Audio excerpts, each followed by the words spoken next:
कमाने वाली बहू माँ, तू हमारे साथ मुंबई चल, बाबा थे तब बात अलग थी, अब तू इधर गांव में अकेली कैसे रहेगी बेटा। पवन बोला। मैं सोच में पड़ गई। दिल का दौरा आने से पति अचानक मृत्यु हो गई थी। मैंने बहुत कोशिश की खुद को समझाने की। 13वीं के बाद सब मेहमान चले गए बेटा। पवन और बहू मिताली दोनों इंजीनियर थे बेटा, और बहू के साथ रहने जाना मत, ऐसी मेरी एक सहेली ने कहा था, क्योंकि कमाने वाली बहू को बूढ़ी सास जरा सी भी पसंद नहीं होती। तेरे वहाँ जाने से उनकी स्वतंत्रता में बाधा आएगी और वह तुझे ताना मार मार के तेरा जीना हराम कर देंगे। जाने दो।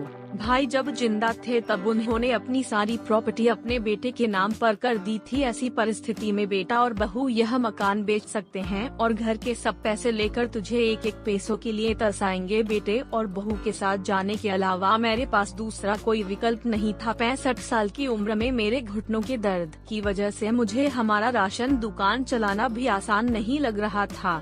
13वीं का पूरा खर्च बेटे ने उठाया, पर छोटे मोटे खर्च के लिए बेटे के सामने हाथ फैलाना मुझे पसंद नहीं था और हमने बचाए हुए थोड़े पैसे मुझसे खर्च हो गए थे। अब परिस्थिति ऐसी थी कि मेरे पास 50 रुपीज भी नहीं थे और यह बातें सोचने में मैं पवन को कोई उत्तर नहीं दे सकी।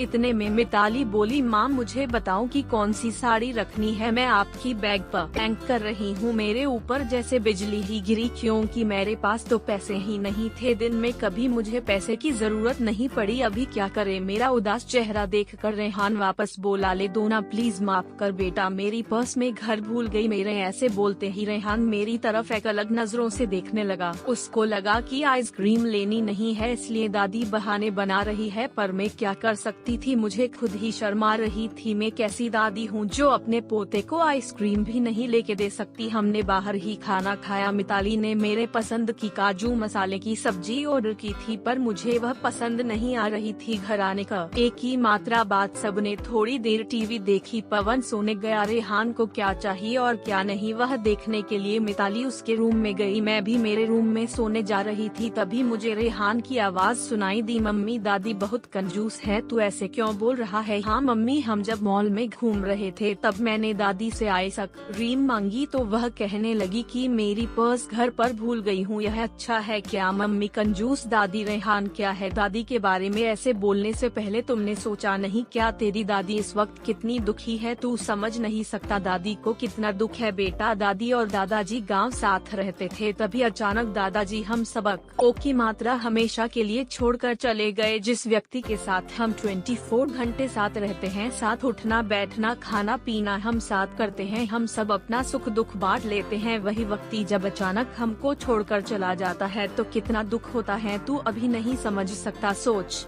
अचानक तेरे मम्मी पापा तेरे से बहुत दूर गए, इतने दूर गए कि वह कभी वापस नहीं आए, तब तुझे बुरा नहीं लगेगा क्या। नहीं मम्मी, मैं तुम दोनों के बिना नहीं रह सकता। रेहान बोला, बेटा फिर सोच कि दादाजी बिना तेरी दादी कैसे रहती होगी। ऐसी परिस्थिति में वह अपना पर्स घर भूल गई होगी। तूने उनको कंजूस कहा, उनका यार तुझे नहीं दिखा क्या, जब भी तुझे स्कूल से आने में 5 या 10 मिनट भी लेट हो जाता है तब वह बालकनी में खड़ी रहकर तेरी राह देखती है। उनके घुटने दर्द करते हैं, तभी भी बेटा किसी के बारे में अपनी राय बनाने से पहले उस व्यक्ति के दृष्टिकोण से सोचना चाहिए। यह बातें सुनकर मुझे मेरी बहू पर बहुत अभिमान हुआ। उसकी जगह में रहती तो कदापि मैं मेरे लड़के को इतने अच्छे से समझा नहीं पाती। दूसरे दिन सुबह पवन ऑफिस गया और रेहान स्कूल। मिताली ऑफिस में जाते जाते मेरे हाथ में कुछ पैसे देने लगी। ये क्या है बेटा, मुझे पैसों की क्या जरूरत है। मैं बोली, माँ किसको कब पैसों की जरूरत पड़ जाए कह नहीं सकते। आप मंदिर जा आते हो, कभी दान पेटी में डालो, कभी। रेहान कोई चीज के लिए जिद की तो आप उसे वह चीज ले देना, पर बेटा मान, जब यही पैसे पवन ने आपको दिए होते तो आपने मना किया होता क्या। नहीं ना, आपकी बहू भी कमाती है तो आप अपनी बहू से पैसे क्यों नहीं ले सकती। मिताली का कहना सुन के मेरी आंखों से आंसू आने लगे। जो मेरे बेटा नहीं समझ सका वह मेरी बहू ने समझा। मेरी बहू जैसी बहू सबको मिले। मैंने भगवान से प्रार्थना की ऐसी बहू मुझे हर जन्म मिले। लोग बिना कारण कुछ कमाती बहुओं का दुर्व्यवहार देखकर सब कमाती हुए बहुओं को दोष देते हैं। कुछ बहुएं मिताली जैसी समझदार,